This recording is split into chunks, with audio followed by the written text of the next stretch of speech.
kwa matukio mbalimbali yanayoendelea ulimwenguni, pamoja na stori za udaku za wasanii pamoja na watu maarufu ambao wanatoka ndani ya Tanzania na hata nje na mipaka ya Tanzania. Subscribe chini ya video hii na kisha turn on notification button ili uweze kuwa mtu wa kwanza kupata habari zetu za kiburudani zinazokiki na kumake headline ndani na nje ya nchi ya Tanzania. Moja kati ya story ambayo imetufikia ni story ambayo inahusiana na Hamisa Mobeto pamoja na Zari the Boss Lady. Siri yao ambayo waliweza kuitunza kwa muda mrefu kwa sasa hivi imeweza kuvuja baada ya Hamisa Mobeto kuachika kwa mzee mzima Stefan Aziz Ki.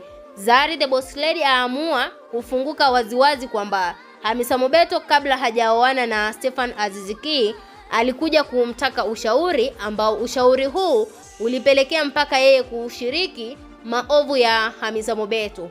Je, unahisi Zari the Boss Lady ni moja kati ya watu ambao wamechochea kuvunjika kwa ndoa hii ya Stefan Aziz Ki pamoja na Hamisa Mobeto? Kwa sababu Zari the Boss Lady amefunguka na kusema kwamba yeye ndo mtu ambaye wa kwanza kufikiwa na huyu mwanamke ambaye walikuwa kama marafiki, kwa sababu hapo nyuma waliwahi kudeti mwanaume mmoja ambaye ni Diamond Platinum, na hatimaye mahusiano yao yakaweza kuisha bila ya kupata kile kitu ambacho walikuwa wametarget kwa yule mwanaume ambaye ni Diamond Platinum. Na sasa hivi huyu Hamisa Mobeto akaamua kumwomba rafiki yake wa zamani ushauri, ambao ushauri huu Zari the Boss Lady amesema kwamba alikuja kumwomba kwamba ni sahihi yeye kumwendea Stefan Aziz Ki kwa mganga, kwa sababu anahisi kwamba penzi lile ni moja kati ya vitu ambavyo akivipata yeye binafsi atanufaika kwa mambo mengi.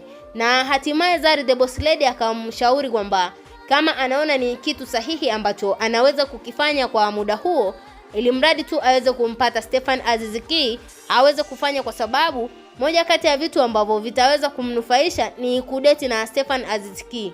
Na baadaye Hamisa Mobeto aliweza kufanya ile mbinu ambayo waliweza kujadili yeye na mwenzake, na hatimaye kuja kupata mafanikio ambayo yaliyoweza kumpa ndoa. Na kwa upande mwingine tena tunaweza kusema Zari the Boss Lady ni moja kati ya wanawake ambao waliweza kumtunzia siri, ambayo siri hii imekuja kubumburuka baada ya Stefan Aziz Ki kukuta ule ushahidi ambao ni wa matunguri, ambayo matunguri haya mwanamke huyu aliweza kuyahifadhi ndani, na baada ya Aziz Ki kuyapata yale mambo aliamua kuyatupa na kuwaita waandishi wa habari, ambao waandishi hawa walivyokuja walimkuta Hamisa Mobeto na kumhoji kwamba hivi vitu ni moja kati ya vitu ambavyo vinasadikika wewe ndo umevileta katika hii himaya ya Stefan Aziz Ki. Akakiri kwamba ni kweli na mahusiano yake yaliweza kuundwa kwa hivyo vitu ambavyo ameweza kuviona kwa sasa hivi.